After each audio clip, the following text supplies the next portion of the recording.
So వర్షం పడుదునా వద్దా అనుకుంటా కొద్దిగా పడిపోయింది. సో ఇవాళ రేపు మొత్తం రెయినే ఉంది ఫోర్కాస్ట్ సెయింట్ థామస్ వర్జిన్ ఐలాండ్స్లో.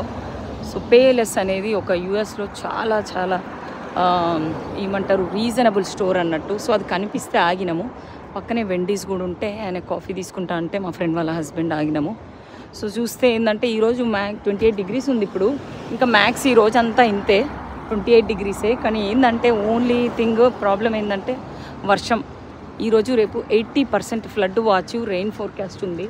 సో ప్రస్తుతానికి అయితే ఇంకొక ఐలాండ్ ఉంది, ఫెర్రీ తీసుకొని సెయింట్ జాన్స్ ఐలాండ్ పోదామని బయలుదేరినాము. చూద్దాం ఏమవుతుందో, పోగలుగుతామా లేదా. అది గండోలా ఎక్కుదామని చూస్తాకుండా అది బంద్ ఉంది. అగుండి చూసిరా పైరేట్స్ ట్రెజర్ పైన గండోలా. సో ఫస్ట్ బ్యాంకట పోర్ట్ ఆఫ్ సేలు ఈ అల్టిమమ్ అది. సో అదనమాట పేలెస్లో $5కే షూస్ దొరికినాయి మా ఫ్రెండ్కి. $4.50 అంతే, ట్యాక్స్ కలుపుకుంటే $5.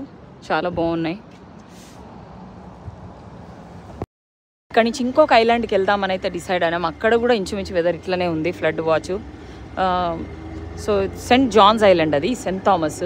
సో మేము ఏం చేస్తున్నామంటే మా కార్ని కూడా ఫెరీలో పెట్టుకొని తీసుకెళ్తున్నాం. దానికోసం అయితే $65.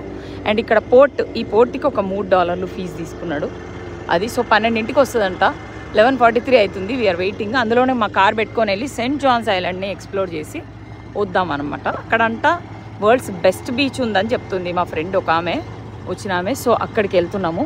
ఇక్కడి నుంచి అయితే మొత్తానికి వచ్చేసింది బండి, కార్లను తీసుకెళ్ళే ఫెర్రీ వచ్చేసింది. సో కార్లు ఇందులో పెట్టి మేము ఆ ఫెర్రీలో సెయింట్ జాన్స్ ఐలాండ్కి అయితే వెళ్ళిపోతాము. ఇగోండి ఇన్ని జమైన కార్లు అయితే ఇప్పుడు ప్రస్తుతానికి 1 2 3 4 5 6 6 కార్లు జమైనాయి. ఇక్కడ వ్యూ ఇట్లుంది, ఇక్కడ వ్యూస్ కూడా చాలా బాగున్నాయి. అందులోకెళ్ళి కూడా చాలా కార్లు దిగుతున్నాయి బయటకు. ఇగోండి, ఓహో మళ్ళీ ఆ ఐలాండ్ నుంచి ఈ ఐలాండ్కి వచ్చేటోళ్ళు అంతా అన్నట్టు వీళ్ళంతా. సెయింట్ జాన్స్ నుంచి మళ్ళీ సెయింట్ థామస్కి వచ్చేటోళ్ళు అంటున్నారు వీళ్ళంతా. ఇవన్నీ part of US Virgin islands అంటారు. సో కొంచెం ఈ పాపులర్ అనుకుంటా, ఇంకా ఎన్ని ఉన్నాయో మరి. ఓన్లీ 3 ఐలాండ్లు ఉన్నాయంట. US Virgin Islands is part of only 3 islands which is Saint Thomas, Saint John's and Saint Croix అని ఇంకోటి ఉంది. ఇంకోటి ఏదో జనాలు ఎవరు ఉండరంట, వాటర్ ఐలాండ్ అని ఇంకోటి ఏదో ఉంది. బట్ అఫీషియల్గా 3 ఐలాండ్లు మాత్రమే ఈ యుఎస్ వర్జిన్ ఐలాండ్స్ పార్ట్ అనమాట. అయితే మొత్తానికి ఇగోండి స్పాట్ ఇది దొరికింది. ఇట్లా వెళ్ళి పైకి వెళ్ళిపోవాలి. Let's go. 4 బెంచులు పెట్టిండు కూర్చోడానికి. ఇక్కడ కార్లు వస్తాయి చూడండి.